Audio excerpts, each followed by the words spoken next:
Hello, everyone. Thanks for joining us tonight. How's everyone doing?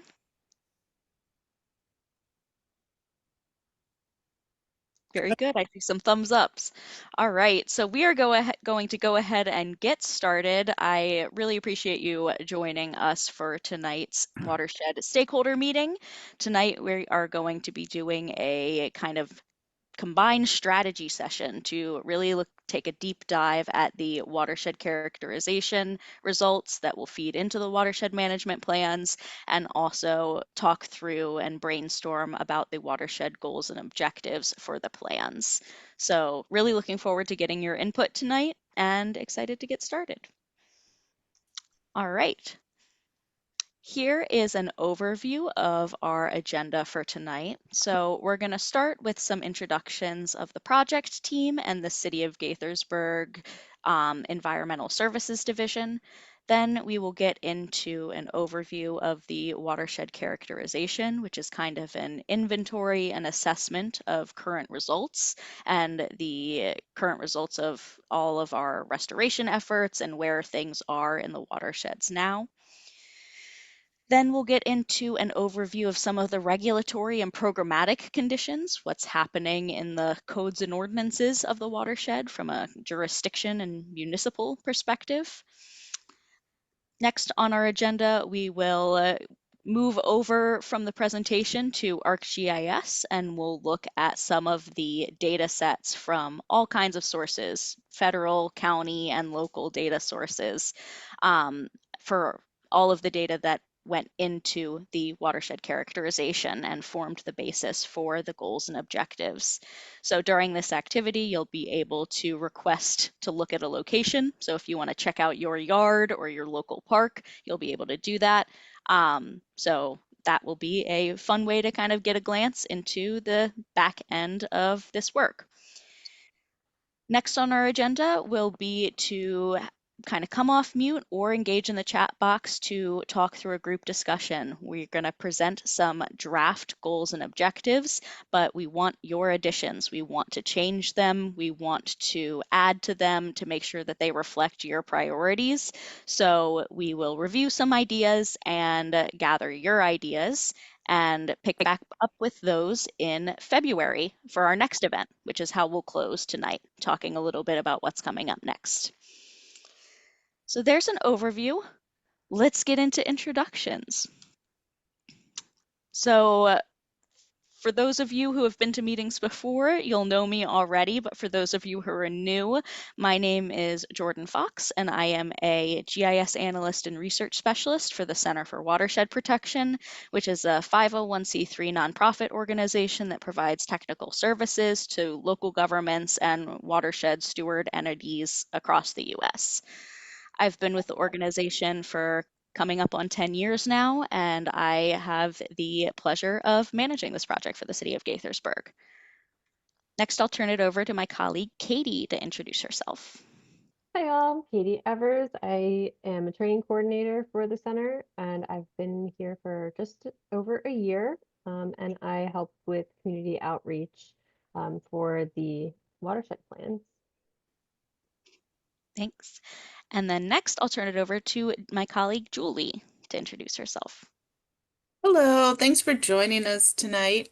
Um, so I'm working with Jordan and Katie on this project and providing quality control. Um, and I've been at the center for a little over 20 years. Very good. Thanks, Julie. So we have lots of watershed planning nerds on the team here, is kind of the gist of it. Hopefully we're in good company. Next, I'll turn it over to the City of Gaithersburg's team to introduce themselves. Nancy, you want to start us off? Sure. I'm Nancy Shum. I'm the Environmental Services Division Chief for the City of Gaithersburg, and updating our watershed plans has been a priority for a couple years. So we were excited to put out a RFP, which is a request for proposals, in which we eventually hired the Center for Watershed Protection. And it's really a priority of ours to make sure that watershed planning is the core of what leads us in our kind of as a roadmap for our future capital improvement projects to protect this watershed. And I'll pass it over to Megan. Hello, everyone. I'm Megan Kelsel. I'm a project engineer with the city. I've been here for 2 years coming January, so almost there. I work on a lot of projects for the city, including the watershed studies, but also a couple of stream restorations and working with the planning department on landscape reviews and things like that. So we're always very busy, which is why I'm very thankful to have our intern, Michaela, and I will turn it over to her. Everybody, my name is Michaela. I've been coordinating these meetings, working on some other stuff with the watershed planning. I'm the one who sends all the emails, so I'm probably in your inbox a lot. And I really appreciate you all being here. Thank you so much. Thanks, everyone. Really glad to have you all here with us. So let's start with our introductory poll questions, which has 2 questions on your screen now. First question is this your first time joining us, or have you attended one of our previous meetings? We have been having monthly meetings since February of this year, so hopefully you had a chance to catch us before. But if you are new, there are still some things coming up. There's a field trip in November and another meeting in February, so we'll talk more about that later. And then there is also a question about how you're most interested in contributing to the city's watershed planning project. So there's a list of potential ways that folks can get engaged right here, but you are welcome to suggest other ideas and ways you'd like to participate in the chat as well. So we'll give everyone a couple of moments to answer those questions.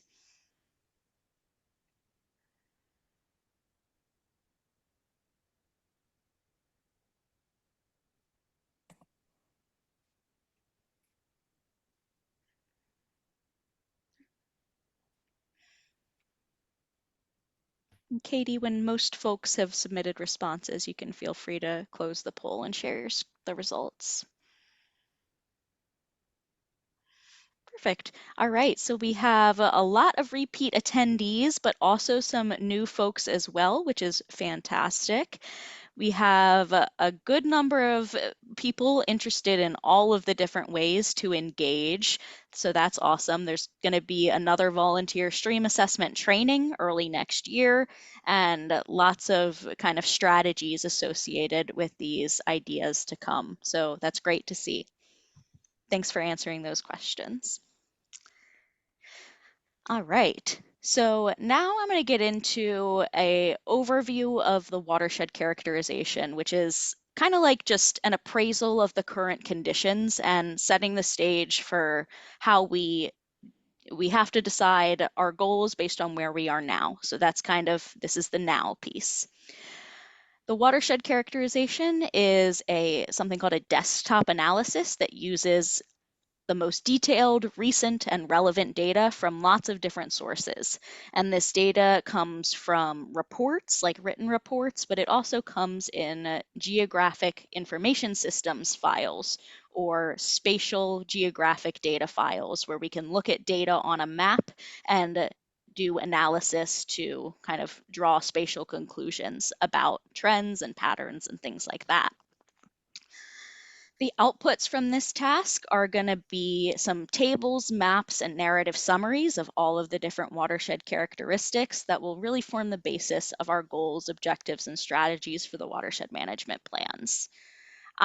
This characterization also sets the stage for our identification of upland stormwater retrofit opportunities. We're going to be doing field assessments for those opportunities in February and March of next year. And so knowing where these hotspots and potential land use issues are is a really important first step in identifying those locations. So this is where we are.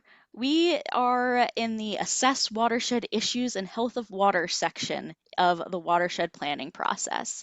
And as you can see here, there is a pretty defined process for watershed planning. It's very methodical and inspired by the scientific method. So we've really made it a priority to identify and gather stakeholders who are interested and impactful in the watersheds. So anybody who is on residential land has an impact, anybody who owns a business has an impact, and so on and so forth. Like I said, we're characterizing current issues and water health conditions now, and then we are working through the estimation of the kind of quantitative benefits of different solutions that we might implement. So we're doing some modeling about pollutant loading and all kinds of opportunity assessments in the field and through desktop research. Watershed plans are a living document. So we are going to, once the plans are finished and implementation begins, monitoring is continuous and the plans will be adaptively managed. So things will change over time, but this gives us a really strong path with detailed information on costs and milestones for success that can help guide us for the next 10 years. Here's an overview of some of the kind of really pressing problems that are affecting our watersheds in the city of Gaithersburg. So you'll notice that there's lots of overlap between the three watersheds. They have some similar characteristics and a lot of the same problems, but often in different proportions, which is kind of interesting. So some of the strategies and those nuances will come out in the individual plans for each of these three watersheds, because each one will get its own document with its own specialized goals and details. So some of these problems, we have nutrient and sediment inputs from non-point sources, which are land use-based sources, things like agriculture, urban land, active construction, and eroding streams. We also have pollutant inputs from point sources, which are pipes that go into our waterways. So outfalls on the side of the road or direct discharges into water bodies. Tributary streams throughout the watershed have eroding conditions, and there are a number of streams without adequate riparian buffers, looking at approximately an 150-foot buffer. There are a number of severe erosion sites in all of these watersheds, and some of them, the Middle Great Seneca and Muddy Branch, those erosion sites have resulted in hazardous dam conditions, so high hazard dams. Those have been something that the city has tried to address as a matter of public infrastructure, so we'll talk more about that in a bit. And then lastly on this list, there are septic systems still in the watersheds. So talking about some of the nutrient inputs there and how to manage that. I wanted to go through as part of the characterization a little bit of a timeline with where we are now in the process and also what's happened in the past 20-ish years. So back in the early 2000s, the city first developed and updated its environmental and sustainability master plan, which is a comprehensive kind of tactical applied plan for integrating environmental best practices, pollution prevention, and good housekeeping into the city's operations. A few years later, in 2013 and 2014, the city completed very detailed and excellent watershed studies, I might add, but they were unfortunately limited in geographic scope only to the portions of the watershed within the city's jurisdictional boundaries. So we have great information there, but it is 10 years old and kind of a narrow geographic scope. So we're excited for this project to look at the whole watersheds and also the most recent best data that we can find. A couple of other highlights leading up to today. In 2018, NIST, so the National Institute of Standards and Technology, came up with a 20-year master plan that included a detailed environmental assessment of their Gaithersburg campus, and they also released some additional stormwater management plans in 2022. So if we have any green nisters in the building today, this is a shout out to you guys for some cool documents that contributed to this. In 2024, the city contracted Dewberry to complete a headwaters drainage study, which is another really comprehensive report that resulted in some tangible, cost-effective, and impactful projects that the city has integrated into its capital improvement projects process. Right now, you know that we're working on updating the watershed plans, but more specifically, there's lots coming up in kind of the next couple of months. So in February and March of next year, we're going to be doing field work throughout the watersheds for upland stormwater retrofit opportunities. We'll be prioritizing projects, and then we'll be finishing all 3 watershed management plans by the end of 2026. In the future, these plans are going to be implemented by the city itself and all different types of partners. So those plans will be adaptively managed, updated as living documents, and kind of adapted as progress continues. So here's a little bit of a summary of some key watershed characteristics and a then and now comparison. And a lot of these are pretty intuitive because they are associated with development increases. So you see at the bottom that development in pressure has increased. So has impervious cover associated with that development pressure. Often these urban areas they come with regulated NPDES dischargers, so point sources of pollution, but they also sometimes come with illicit discharges from residential areas, commercial areas, industrial, and more. So all of those kinds of conditions have increased. The city has implemented a handful of projects related to high hazard dam locations. So those have gone down since the 2013 and 2014 studies were completed.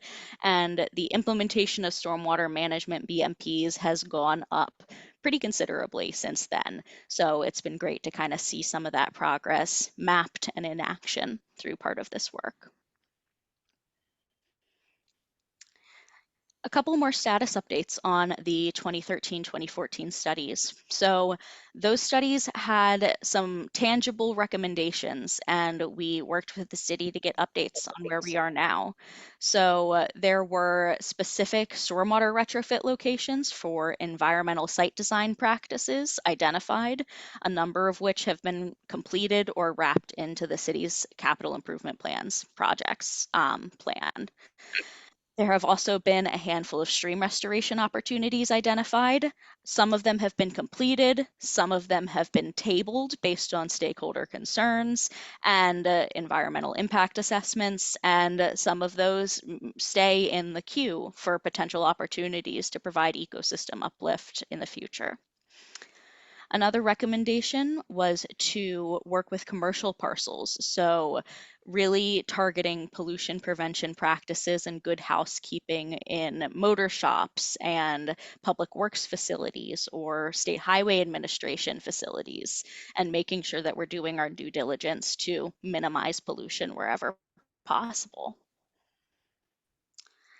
Some more programmatic recommendations were also included in the 2013 studies. So those studies recommended that rainscapes be expanded and that the city reduces its use of fertilizer and pesticides. Those things have been really successful. Rainscapes was just expanded earlier this year and is now being administered by CBT, and it includes lots of new practices and more funding. So it's been great to see progress there. There are also some recommendations associated with community outreach and education, which the city has embraced, and so have its local partners who have really kind of paved the way for a lot of those connection activities. Lastly, one of the recommendations was to complete updates to the city's spatial data layers, so GIS, Geographic Information System. So that's things like our impervious areas, our areas that can't infiltrate water, our infrastructure, the pipes, manholes, outfalls, all those fun things that are underground all the time, our maintenance operations, things like that. So I can vouch firsthand that the city has some great GIS data available that has been a good progress indicator from the 2013 studies and also really valuable for this round of work. Here is an overview of the watershed characteristics, and we're going to take a closer look at this later, so don't stress about trying to read every number or remember those conditions. But I wanted to highlight a couple of overview, like a couple of highlighted characteristics that really paint a good overview of the watershed conditions and the concerns that we're facing in them. So a couple of things. We see we've got lots of streams in these watersheds, but none of them right now have high quality protections through some of the statewide protection mechanisms that exist, which are called Tier 2 anti-degradation measures. So that's something that sparked an idea to potentially pursue protections for some of those cold water areas. We've got some water quality impairments in the watershed for sediment and nutrients, particularly phosphorus in the area that contributes to Clopper Lake. There is a lot of impervious cover in all three watersheds, but in particular the Middle Great Seneca and Muddy Branch watersheds. These percentages are well above the threatened category in the impervious cover model, where that model shows that as the percentage of subwatershed impervious cover goes up, stream health goes down. So we have a lot of work to do to manage those impacts. I also thought it was very interesting the kind of expanse of land that was there for biodiversity conservation. There's a lot of really important critical habitat in the Seneca Creek area. So we'll take a closer look at all of this stuff in our interactive mapping activity later, and we can kind of dig deeper into whatever parts of it you want to see. And with that, I'm going to turn it over to Julie to kind of give us an overview of the regulatory review of the watersheds. Thanks, Jordan. Hi, everyone. So also as part of the characterization report, so Jordan talked about kind of like the physical features. We also took a look at the programmatic aspect of the watershed, using what we call the watershed protection audit, and it's organized around the 8 tools of watershed protection. These are essentially, they correspond to regulations that have to do with all stages of the development cycle. So from land use planning through the site design, and then through home ownership. And I'm going to show you a graphic that illustrates those. So using this tool, it's a series of many questions. We went through the city and the county's regulations, so their ordinances, some manuals, and then there's some questions where we just need to chat with the city and the county staff or clarify things with them. So we did that. And so the results of this audit will be incorporated into the draft watershed plan. Though some of them will come out as, oh, here's some areas that we could improve as recommendations for the watershed plan. And you all will have a chance to provide input into that draft plan. And it will also, of course, be integrated into the final plan as well. So this is the cool little graphic. These are the 8 tools of watershed protection. So it's looking at the regulations, the codes and ordinance that pertain to each step of development. Like I said, starting with the land use planning, where things are going to go, and then going through how are we protecting or regulating our natural resources, our land conservation, aquatic buffers. Better site design is how we lay out the site, right? Trying to reduce the amount of impervious cover put down, trying to not have as large parking lots as sometimes we see. And then moving into during construction, controlling the sediment on the site. State of Maryland has very strong regulations for that. Then managing the stormwater on the site during construction and after construction, maintaining those practices. Number 7 is non-stormwater discharges which essentially is dealing with what we call illicit discharges. So this is where residents or businesses could be dumping pollution into the storm drain, Mhm. not realizing that that doesn't get treated. And last, but that could be incorporated throughout watershed stewardship, educating residents, businesses, everyone in the watershed about why it's important to do these practices. So the questions follow along um, those 8 tools. Next slide, thanks. So just as an example, one section of the tool asks questions about, do you have aquatic buffers? So an aquatic, just in case you don't know, um, a buffer, an aquatic buffer, is along a stream, and it's natural vegetation along a stream bank where development doesn't occur. So the city they require 100-foot buffer from the stream bank out towards the development. Now, of course, the city has lots of old development where that didn't occur, but for any new development, this is an ordinance that they need to um, stay out of that 100-foot buffer. And it's really great. We often don't see this, that it includes both streams that run all the time, perennial streams, intermittent streams, also includes wetlands and lakes. So it's very comprehensive. The width increases based on the steepness of the slope and if there's like a higher designated use of the stream. There's a 50-foot buffer for non-tidal wetlands. And I guess I kind of mentioned that the buffer expansion, steep slopes and highly erodible soil. So they have a very strong aquatic buffer ordinance. Next slide. So overall, we looked at the city and the county, did this review for the city and the county. Some of the strengths, the city has an updated stormwater ordinance, and as well as very strong environmental standards for development. Um, so these are when a developer's coming in, it says first you have to protect the wildlife and have this 100-foot stream buffer, and there's tree conservation regulations, right? So staying out of all that sensitive area, which is great. We don't want them to develop in there. Um, there's always some areas to improve.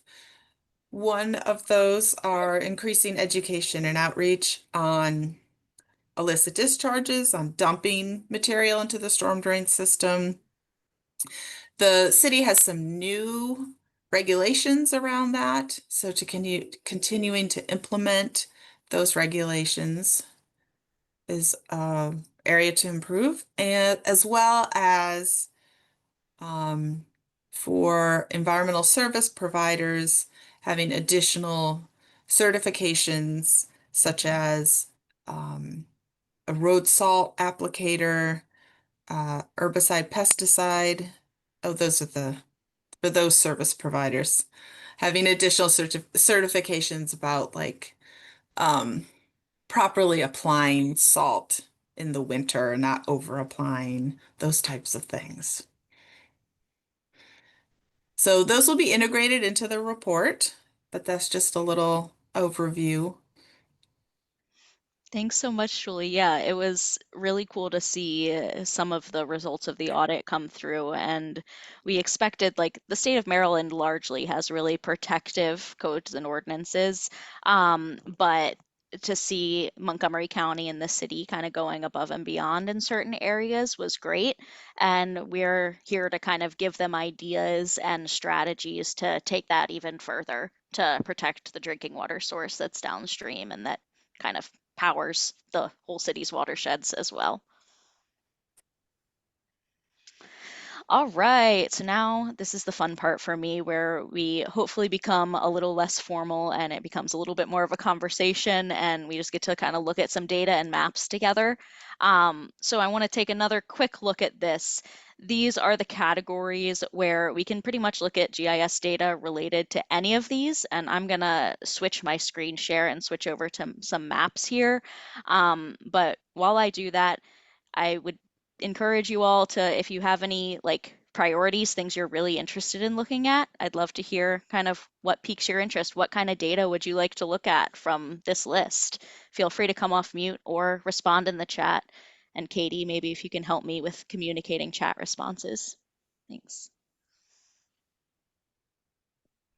All right, I'll get my maps up. All right. While you do that, maybe something to kick us off. Jeanette says that she's curious where biodiversity hotspots are. That is a fun one. Should we start there? Start with the habitat, the biological uplift? Let's do that. All right. So I am going to share my screen again, and I'm just going to share my entire screen. So bear with me. And we are going here. All right. So this is my biodiversity map. So first, just kind of a little bit of orientation. This yellow donut is the city of Gaithersburg. The centerpiece is NIST. All of these little tiny yellow boundaries down here are just breakdowns of the city's neighborhoods, so we can look closer at those if you want. And then these light white boundaries are the watershed boundaries, and you see that there are labels in the center of each of them. So Middle Great Seneca subwatersheds, Lower Seneca, and Muddy Branch. You also have a couple of like town labels. So obviously the North Potomac area, Germantown, the city of Gaithersburg. If I zoom in a little bit more, that label shows up. And then we've got our park labels as well. So that's kind of what we're looking at generally. First, we have targeted ecological areas from the county. You're going to see a lot of overlap between these layers, and I'm going to start by just kind of flicking each one on and off, but please feel free to interrupt me, unmute with questions. If you want me to click on a feature to figure out more information about it, we can do that. So we have lots of targeted ecological areas through the Seneca Creek Stream Network, which makes a lot of sense. We also have this kind of mirrors that same high impact corridor. We have green infrastructure hubs, corridors, and GABs.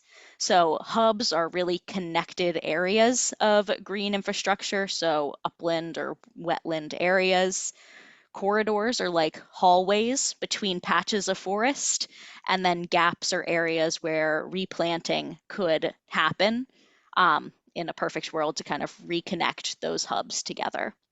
So you see there's some upland hubs down here through the Muddy Branch watershed, and then all throughout Seneca Creek, Middle Great Seneca down to Lower Great Seneca. Next data set for this one was the DNR Biodiversity Conservation Index. So again, this one's a little bit broader where Tier 1 is the most important and Tier 5 is the least important. So we have most important close to the streams and then some other ones kind of branching off. Are there any other locations you'd want to look at more closely? Like you want to zoom in on a specific park? We can go to a neighborhood, anything like that?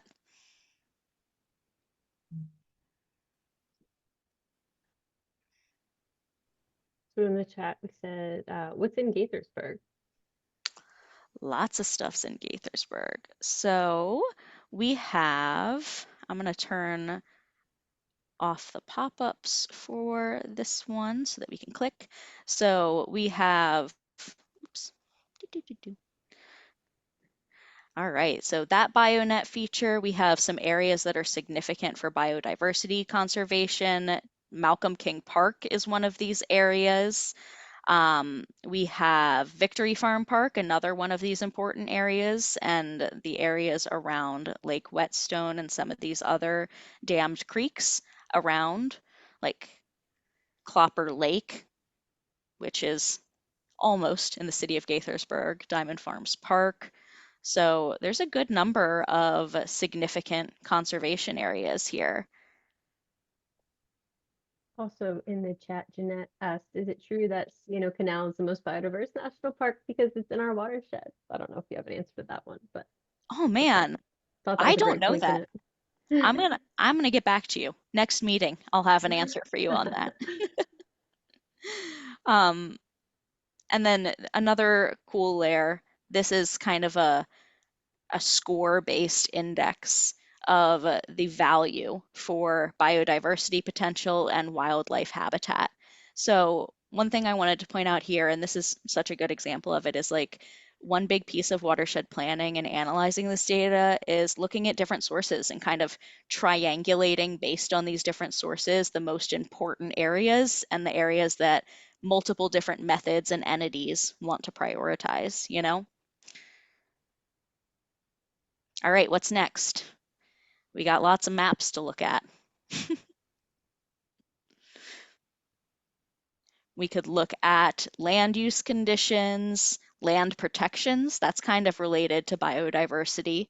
So, In the chat, Anne had pointed out the Whetstone Run where it meets Great Seneca. okay. I don't know how familiar you are. Lake Whetstone, where it meets Great Seneca. Is that around Watkins Mill Elementary School? It looks like it's kind of through Blom Park. And if I turn on the streams here, you can kind of see those. So this looks like it's kind of a gap, so to speak, where this is more of a corridor over here on the left, and then maybe we could build some more connectivity into this branch. Hopefully that was the location you were looking at. If not, let me know and we can come back to it. Yeah, that's good. Great. Tony says Muddy Branch and 355 where development's beginning. All right, Muddy Branch and 355. You're gonna have to help me out with the highways. I'm overly GPS reliant despite really liking maps, so that's embarrassing, right? Yeah. Let's see. That's 270. Parallel there, 270. Well, Mighty Branch, where it meets 355, is further down than that, to the west a little bit. To the west a little bit. Yeah, Mighty Branch and 355. Yeah. There's Prince Orchard. Let's look A for little west of, yeah, a little further west than that, I think. What I was talking about was where Great.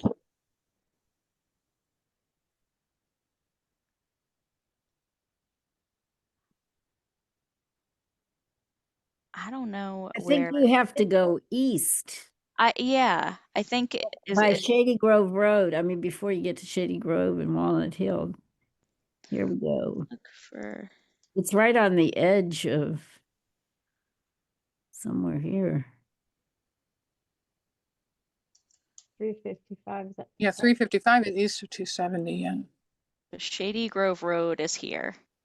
Right. Then you got to go back up.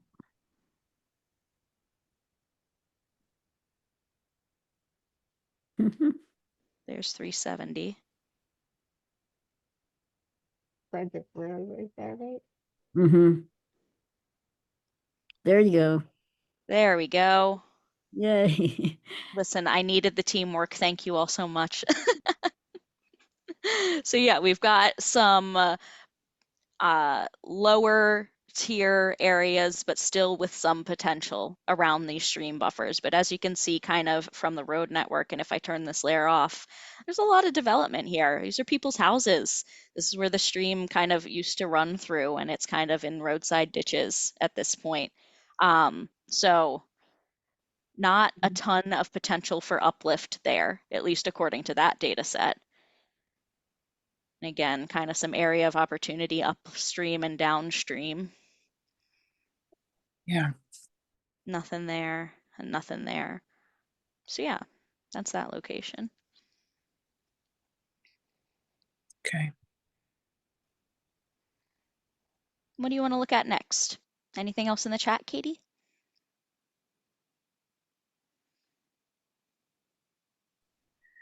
I'm having trouble getting into the chat.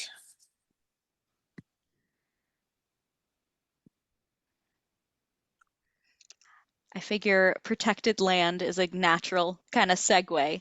You can see that there is a good amount of land protection through that area, but also a lot of unprotected forest in lower Seneca Creek in particular. So I thought that was really interesting that like we have all this biodiversity conservation potential, but a lot of land that is still susceptible to development or other land use changes. Yeah.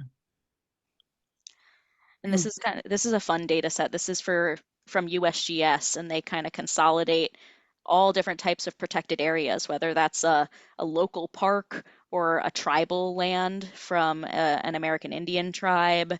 There's non-governmental organization managed public lands. So really cool comprehensive data set. That's asking, is the red it was asking, is the red Seneca Creek State Park? The red is the Strider Wildlife Management Area. Mm-hmm. Mm-hmm. So it's a type of conservation area. It's managed by DNR.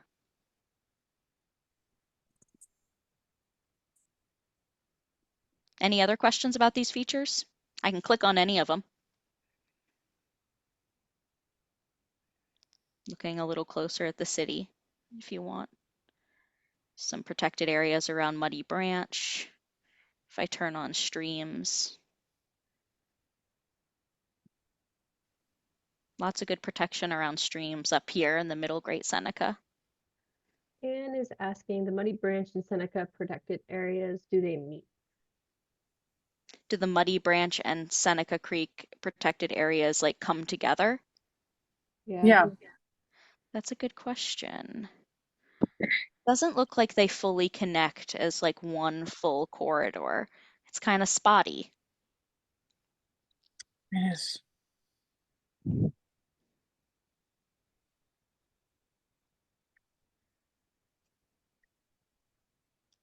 right. So that's land protections. And one thing that I would just highlight is that this is kind of a teaser for the watershed plans, which are going to have nice little maps and summaries of all of this stuff for each of the watersheds, so you can really kind of dig into it more. We can also, the city and I were just speaking about how we can pull some of this data into an online map for you all to explore on your own time in more detail. So that could be something that we can offer too. One thing I wanted to show, this one is a little bit busy, but I think it's really interesting. These are our point sources of pollution. So regulated dischargers of pollution, but also illicit discharges. So all of these little pink circles in the city are illicit discharge reports where folks were dumping pollution into storm drains or streams within the past couple of years in the city. We have lots of EPA regulated facilities. So all of the little red diamonds are currently active stormwater dischargers. And then the gray ones are expired or no longer in effect. And then we've got some state resources as well. This one was interesting. It's like a cooling water plant. So it's like a commercial facility, a technical center. I don't know. I thought that one was interesting. But yeah, I was really impressed with the documentation for illicit discharges. So that's within the city. And then there's also this layer, which is all of the illegal dumping activity in Montgomery County since 2014. So the reports of all of those incidents. So you see most of these dots are this bright pink, meaning that they're like residential dumping. So a neighbor pointing out that yard waste is being dumped down the storm drain or something to that effect. And another layer that's kind of related to this is like the locations of all construction activity in Montgomery County. So that's all these little triangles. I'll turn off some of these to make it a little clearer. So this is where all permits. Oh, Jordan, you're breaking up a bit. You might want to turn your camera off to preserve some bandwidth. I know these maps take a lot of power.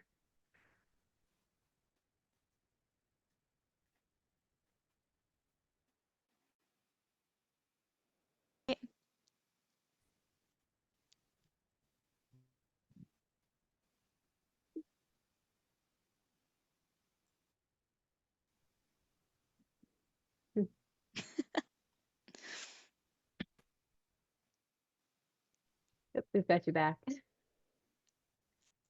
Okay. Sorry about that. But I guess have any particular data sources that you're interested in looking at or hearing more about, like where we got it or anything like that?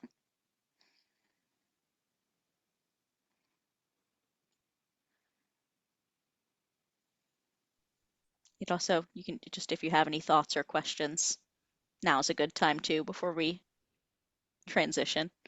I don't want to blow up the Zoom by sharing maps, but we'll definitely pull together a little web app for you all with a bunch of these layers, just so that you can kind of explore more of the data that is feeding into the watershed plans.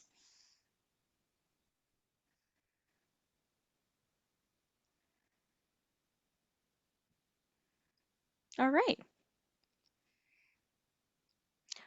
Well, if there are no questions, then I will go ahead and switch back over to the presentation and we'll get into the goal and discussion, or the goal and objectives discussion. All right. Share my screen again. Everyone seeing that okay? You can still hear Yeah. me. I saw a thumbs up and a reasonable amount of lag time, so hopefully we're good now. Good deal. All right, thanks everyone. So here are our overarching goals, and we are gonna dig into the details and talk more about each of these. So don't worry about trying to remember them at this stage, but I just wanted to walk through them. So the overall goal, which honestly everything else kind of supports and is a branch of in some way, is to implement a whole watershed approach to stream health. So we want to be looking at watershed management in the most holistic way possible, where we don't just slap a band-aid on the downstream effect of the issue, but we address the upland causes too. And we kind of do those two things in harmony and in a way that considers all sources of water. We also are kind of building the plans around a one water framework, understanding that wastewater that's treated becomes stormwater, which becomes drinking water. Like all of them end up in the Potomac River eventually, and then it gets treated and back to your tap in some way. So kind of this one water framework of everything being connected. Our second overarching goal is to reduce the amount of pollution that we have and preserve healthy ecosystems. We're protecting environmental assets like forests to preserve ecosystem services and biological conditions. Number 4 is to increase safe access to recreational water resources in natural areas. And then number 5 is to connect stakeholders and agencies to facilitate collaboration and education towards watershed goals and activities. So those are the goals. Each of the 5 goals has 2 or 3 corresponding draft objectives. So these draft objectives are proposed measurable actions that will help us ensure that we meet our goal, but these are very flexible. They are a draft, and we are looking for your input on changing them, adding to them, removing them based on kind of your priorities and your understanding of the watersheds. We're going to have this first discussion tonight about the goals and objectives, but we'll be able to revisit them at our Watershed event in February. And then the draft plans in kind of the middle of 2026 will also be made available to the stakeholder group for review and comment. So you'll have a chance to look at these now, but also a couple more chances throughout the rest of the process to provide your input. So underneath objectives are strategies, and these strategies are like the actual things that we do to pursue those measurable benchmarks of progress. So strategies are often the most tangible thing to think about, and we're very interested in your kind of priorities and opinions on different strategies as well. So for each of these goal slides, what we're going to do is first talk a little bit about the overall goals intention, and then we'll review the proposed draft objectives. Then I'm going to switch into editing mode of the presentation, and we're going to brainstorm additional objectives. So if you have any ideas for objectives or strategies that you think are important for each of these goals, we'll talk about them and we'll add them to the list, and they'll make it into the plans. So those are the kinds of things that we're hoping that you're able to kind of engage with us on tonight. And then as the last component for each of the goals, we'll talk a little bit about priorities and which ones feel the most important to you or the most indicative of success. So that's kind of the game plan here.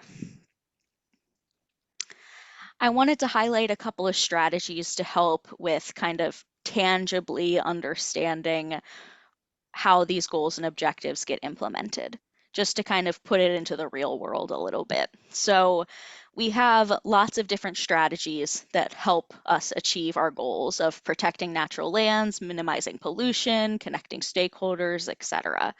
Some of the regulatory examples are things like participating in development meetings to advocate for stronger protections in development projects.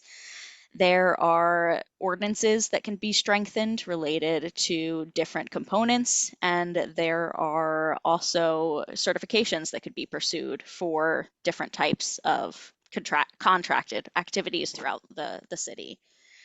That's leading us into some of these programmatic elements. So there could be additional tax incentives for conservation, or more good housekeeping and best practices for storing winter maintenance materials like road salt or liquid brine. Expanding education programs fall into this programmatic category, where if you get folks to use less fertilizer on their residential lawns, that's a programmatic approach that tangibly reduces the amount of nutrient pollution that is being contributed. And then there's, of course, project-specific strategies where it's implementing restoration projects or stabilization projects in streams, or upland stormwater management retrofit projects throughout the areas that contribute to those streams. And then also conserving and protecting high-quality land is another project-specific example. So I'll pause here for a second. Does anyone have any questions about kind of goals, strategies, objectives, and how those things fit together, or any thoughts at this point?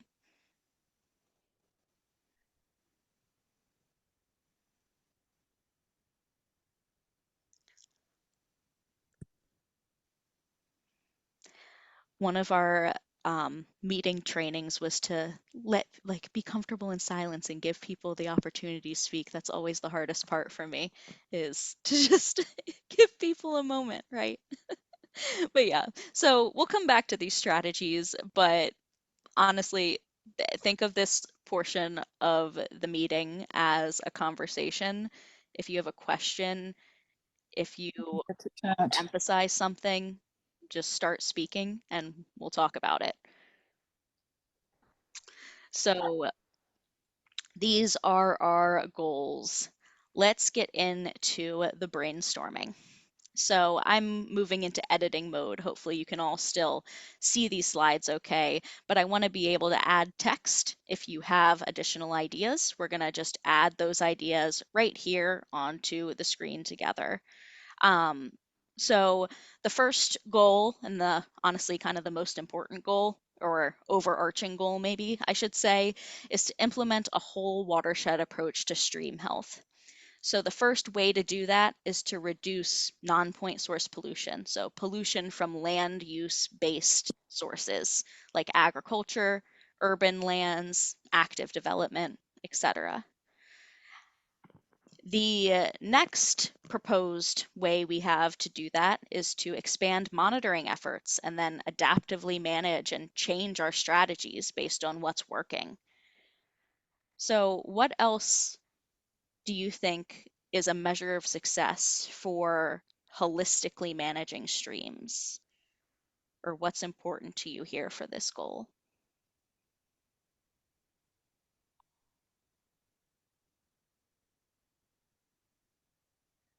I see some chats coming through, but I don't have them open. Katie, anything?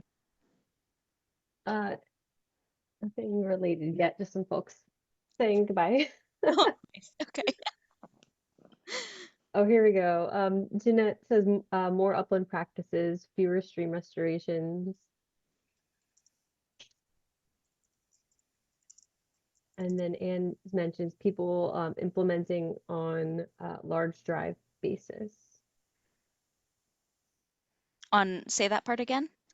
On large drive basis, and I don't know if you want to expand on that a little bit. Um,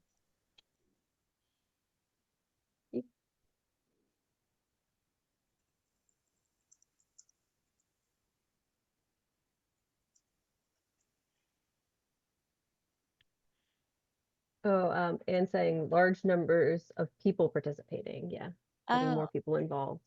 That makes sense.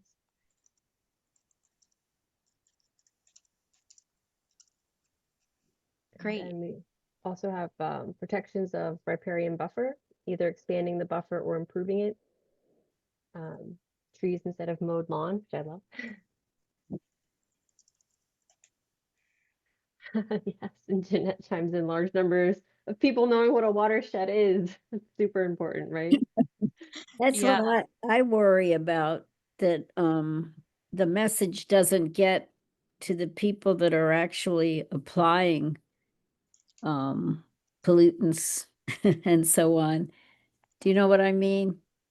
Yes. yeah, You don't know what it is, why bother Well, protecting they it, just right? don't make the connection. They're not, hopefully the children have been exposed to the watershed board and they see how, when you pour something on the board where it all goes downhill. But it's just an awareness that it just feels like, I'm really into this, but not many people are. yeah. I Mhm. feel But like the that, people that need to be, because I'm not, I'm only one person, but these are people who were in business. I guess you have to work through businesses and informing them so their employees don't pour the paint down the drain. that's exactly right. And some of those things can be so frustrating when you're like a single resident in the watershed and you see these things happening, but they're from larger groups or like developers in particular. There's only there's things that you can do by engaging with the county council and coming to developer planning meetings and so on and so forth. But a big part of the messaging for these developers and commercial entities is painting the environmental practices as cost effective and finding ways to make them desirable to businesses. So, those are some things that pollution prevention and good housekeeping conversations can really help with, and materials related to that. It's a good thought.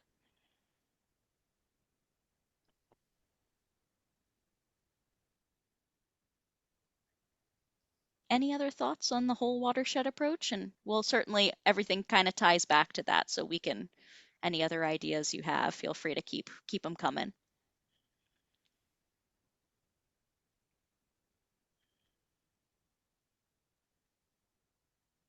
And saying the mall developers knocked out a forest that was a covenant saying if there was no forest, there was no covenant.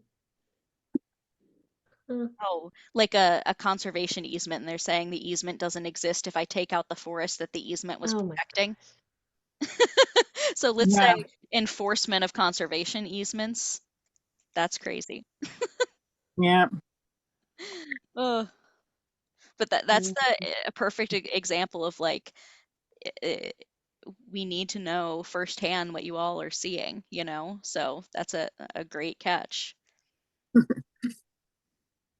So yeah, um, before we wrap this one up, it's kind of a couple more details here, just that we're prioritizing both conservation and restoration projects, as well as regulatory strategies and programmatic initiatives. So it's a really comprehensive approach to reducing these land use sources of pollution.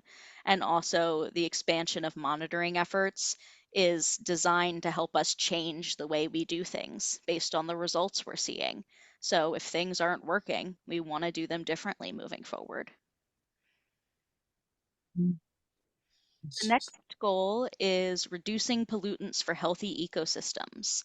So this goal includes the draft objectives to implement targeted protection and restoration activities, integrate outcome-based pay-for-performance metrics, and expand public sewer service to remove septic systems where possible. What first comes to mind when you look at these goals and objectives? Jordan, I was talking with Michaela about this earlier, and we were like, maybe you want to explain the pay for performance metrics Yeah, a little more. very happy to do that. Yeah. So this is something that really comes up as a potential solution to concerns about stream restoration in particular. A lot of concerns about stream restoration are that the projects are being pursued for regulatory credit and the reduction of pollution loads, but they're not actually providing the ecological uplift that they say they're going to. They might be reducing pollutant loads, but they're taking out trees or biological areas, things like that in the process. So the city could consider integrating performance-based metrics into their contracts for environmental restoration, where those specific stakeholder priorities, like the preservation of biological conditions and ecological uplift, are mentioned explicitly as metrics that are required for success, which is required for payment for services. So that's kind of the logic behind pay for performance or outcome-based fee structures. Mm.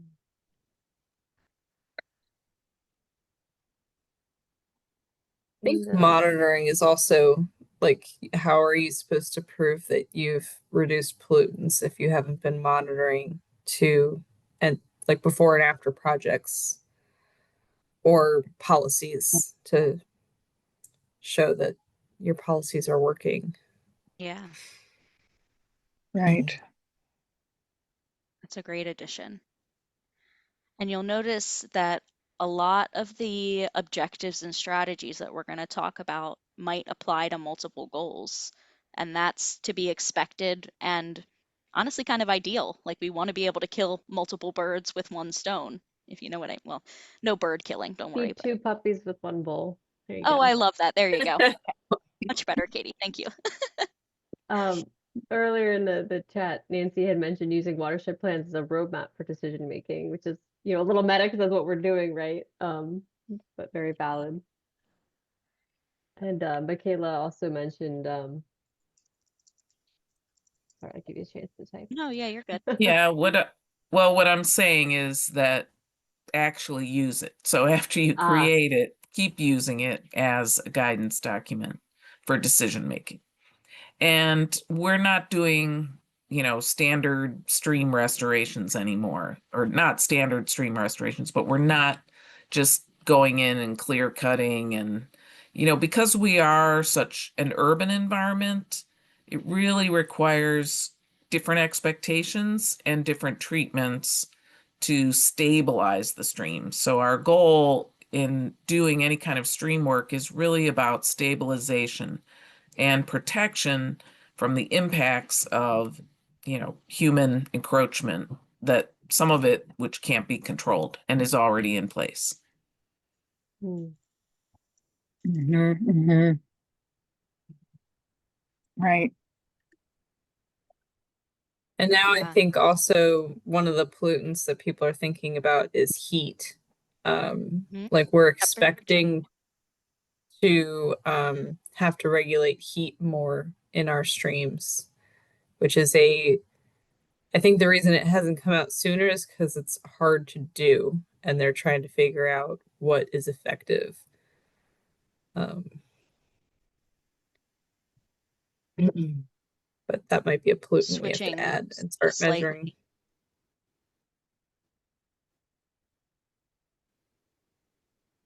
Can you hear me still? Okay. Sort of. You might want to Sometimes turn your camera take my off camera though. off too. That helps.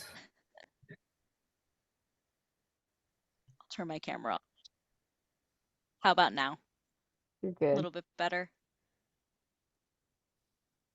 Okay. So just because Megan mentioned temperature as a pollutant, I wanted to highlight some of the cold water resources in the watershed. So we see that there are some cold water, and then there's also some stocked trout watersheds. Some of these watersheds in the lower Seneca Creek also have trout populations and cold water resources that I think would be particularly targeted for temperature. But there's also a pretty cool temperature map here where there's some impaired segments already for temperature where additional planning might be needed. So just thought I would kind of pull that up while we were talking about it.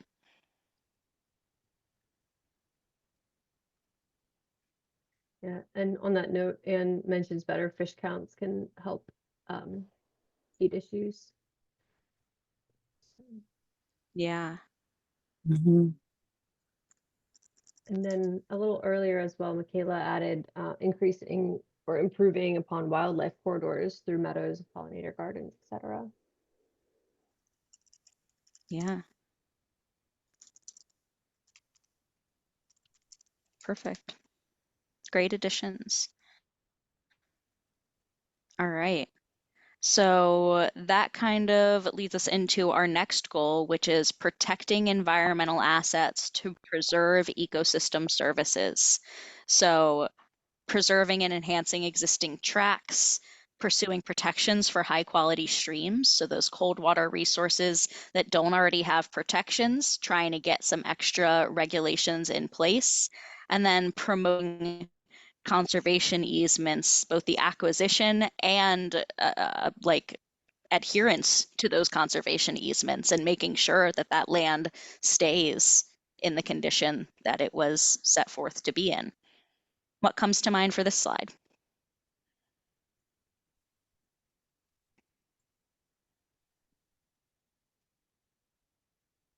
Right.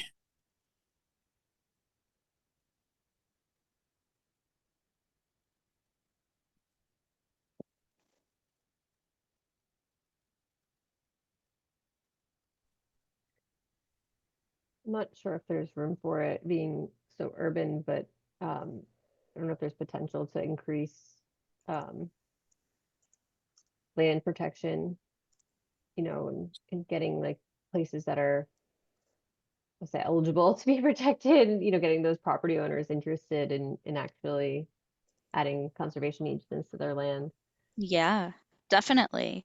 And we saw that in the protected areas map earlier, that there were some big forested patches around Seneca Creek that weren't currently protected. So maybe working with those private landowners to preserve their land. Yeah. And also mentioned trash in easements. Trash can easements, is that what you said? Trash in easements. Oh. Oh, like trash and litter and easements areas. Yeah.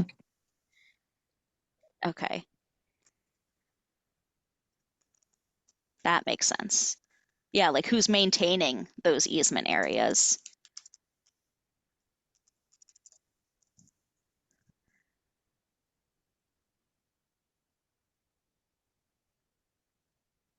think there's also an educational component too for anybody managing the riparian area and why it's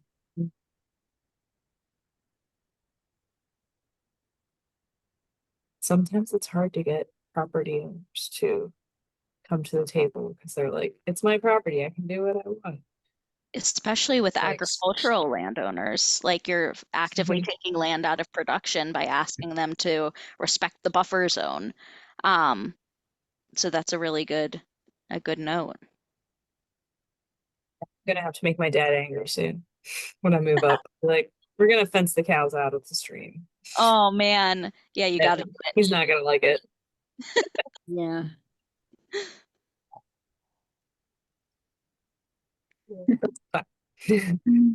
What about being aware of potential development and Mm, making sure that um, that the powers that be are aware of the environmental impacts?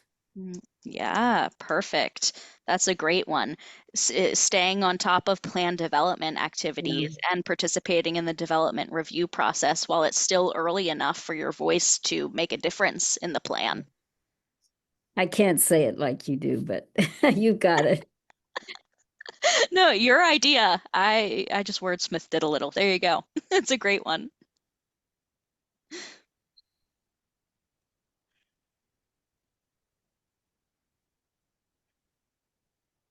All right. Our next goal is to increase safe access to recreational water sources. So that includes things like increasing the prevalence and abundance of green stormwater practices and conservation landscaping actions in community spaces, especially those that are publicly accessible, but also like private neighborhood community spaces. And then also to prioritize capital improvement projects and other stormwater projects that might impact public infrastructure. So things like bridges, trails, paths, etc.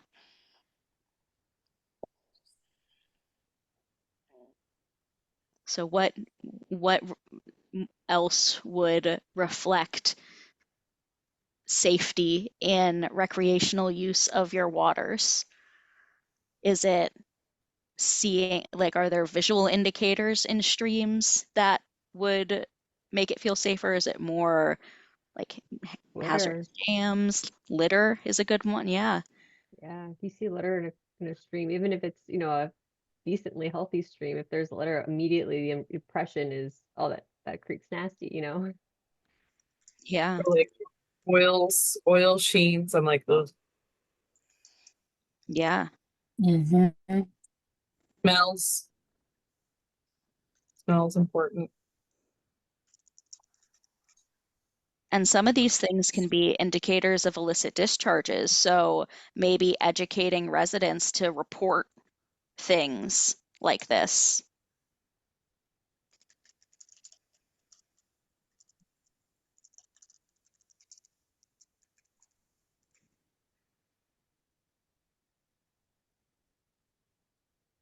Jeanette What says about some, infrastructure? oh, What's, well, oh, go ahead, I Katie. I Sorry. was gonna say Jeanette brought up a point too about maybe enforcement. This Jeanette says some sketchy stuff goes on around Lake Whetstone, which is otherwise a really nice place to take a walk. I would love more details on said stuff in whatever venue or format you feel is most appropriate. So we'll say Lake Whetstone surrounding land uses for now, Yeah. and we'll come back to it. Right. And I don't know if you're getting at like enforcement issues, but that's another way that, people feel safe.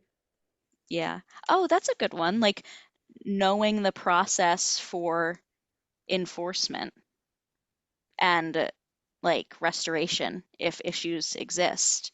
Hmm. Like understanding.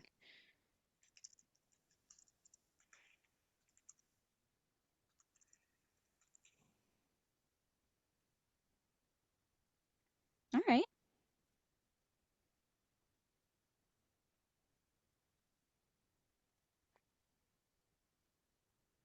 All right. Next one is to connect stakeholders and agencies to facilitate collaboration and education towards our watershed goals. So for this one, we want to build and maintain connections with partners. So keep our connections with our existing NGO partners like the Muddy Branch Alliance, Isaac Walton League, and Seneca Creek Watershed Partners, and more. Also things like the schools and the HOAs, etc. We want to promote transparency in the city's decision making and the regulations and requirements that guide that decision making, as well as how we're incorporating your priorities into the process. And then we also want to target education and engagement efforts towards impactful and engaging audiences with the potential to really affect current conditions and also become future watershed stewards. So that could be things like recreational youth camps and programs or the school system and things like that. Um, but yeah, I think a big part of all of these meetings has been to really showcase the process for these watershed plans and make sure that we're being transparent about the federal, state, and local regulations that set the framework for this work and how we can kind of use your input to adapt it and tailor it to Gaithersburg specifically. So what comes to mind here?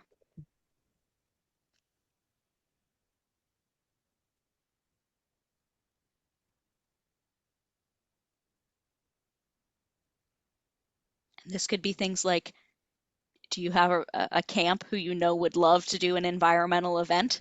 Like it doesn't need to be these big overarching goals and objectives. It can be tangible strategies or suggestions and things on that scale too. Yeah, Michaela chimed in on the chat, said like Tony said earlier, targeting youth groups to increase environmental education from an early age. And even I'll add to that, encouraging teachers to add some more environmental curriculum into what they're doing and bringing the kids outside. Yeah. It has to start at an early age. Well, it doesn't have to, but Yeah, sure. that's our future right there, That's the goal. Yeah, exactly. Like building watershed stewardship capacity, understanding these things from a young age, making it fun to understand infrastructure and the things that are protecting us and giving us water. Don't laugh at me for being a nerd, but it's so true. Just the way you put infrastructure and fun in the same sentence is great. Well, no, don't bully me. That's so true, though. But yeah. But I think things like that could be good strategies for sure. You just have to bring children to a dirty stream with the litter, and they are so shocked. I think it really speaks for itself when they engage in just that simple task of picking up trash. Yeah. Anne mentions county should support the city, so there may be some room for interagency opportunity there to support more public events and engagement.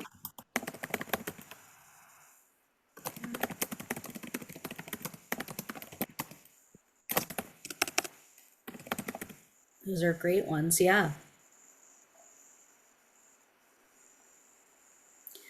I think another one that I would highlight here are HOAs. Getting involved with your neighborhood.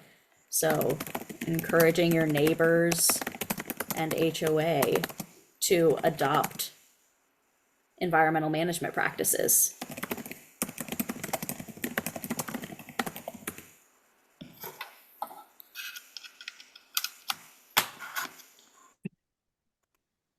I think this can also include tools that are easily available because HOAs are always so busy. Like, everybody's always so busy. They don't want to necessarily come out here or come to these meetings, but making something available online that's easy to find.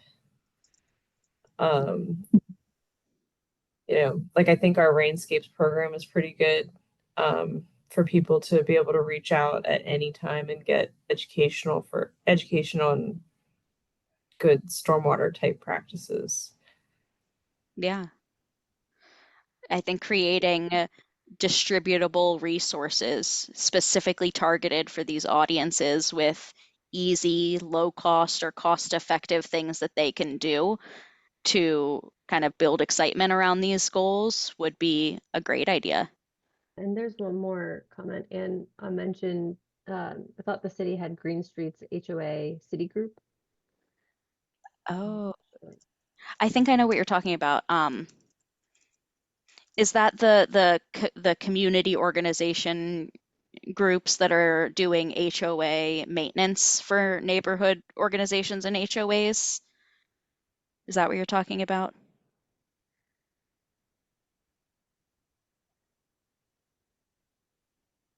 Yes. Thank you, Okay. Anne. Yeah. Cool. That was a recommendation in the 2013-2014 studies, if I'm not mistaken. And I believe that that was implemented, where that is one of the way, or like a licensed service provider or something to that effect for managing BMPs or green spaces in HOAs. It can be kind of Mm-hmm. outsourced to this third party, which I think is a great accessible tool. Yeah, that's a good one.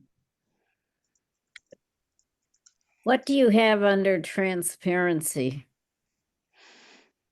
Yeah. So making it clear what regulations are requiring us to do certain things, and then making it clear what the city's goals are, which is really what your goals are. So adding some light on the goals, priorities, and methods for identifying those priorities through these meetings and also through the plans.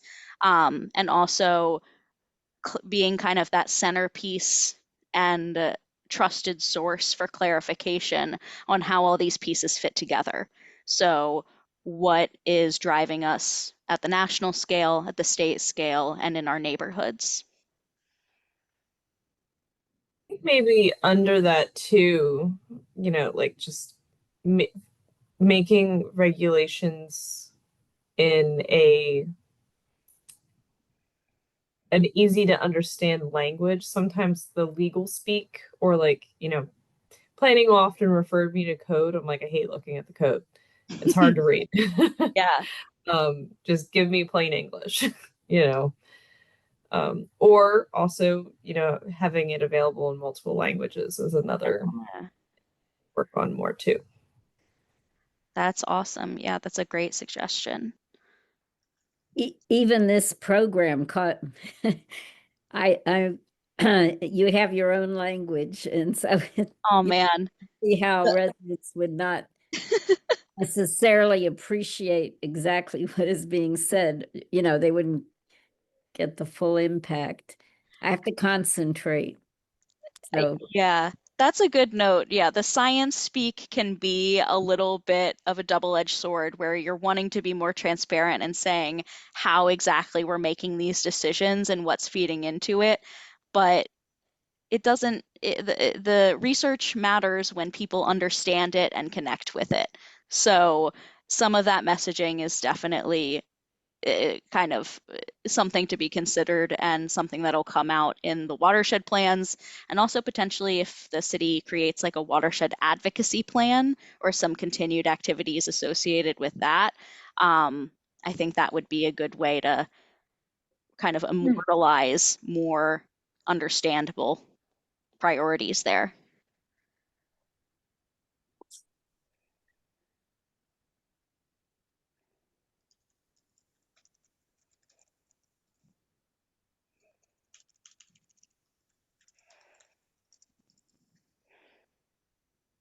Okay.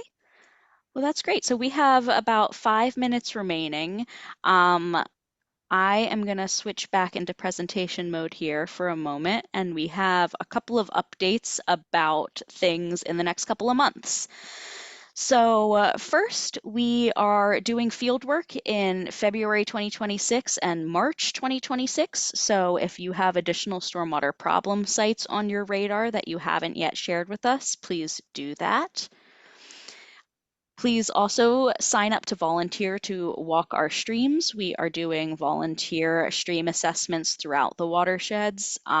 There are over 140 miles of streams to be assessed, so we could greatly use your help, whether that's walking a segment in a park or just looking at the reach in your backyard or local neighborhood.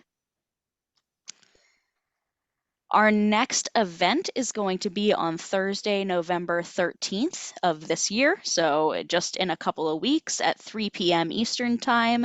And this is going to be an in-person stream walk with the Maryland Stream Restoration Association and the City of Gaithersburg's Environmental Services Division. So we'll be visiting the Solitaire Court Stream Restoration Project, kind of talking about the goals, lessons learned, and some of the outcomes from that project.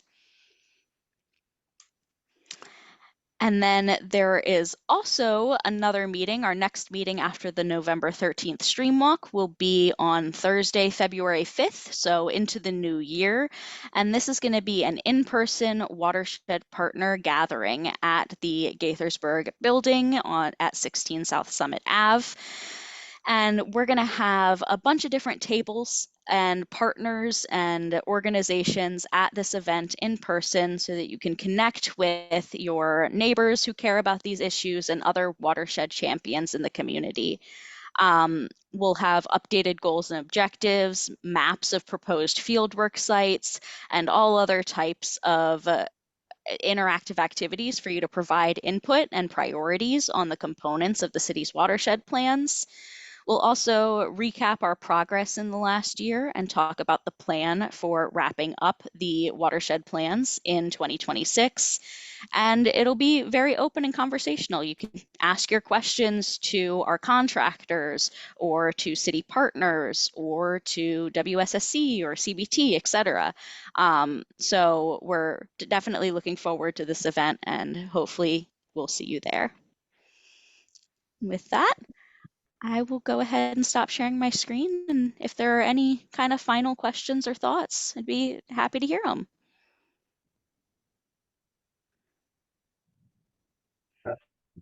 Thanks all for joining us tonight. Thanks, everyone. Much appreciated, and hopefully we'll see you at the stream walk on the 13th and in February for the Watershed Partner event. Thanks, everyone. Have a good night. Cool. Thank you.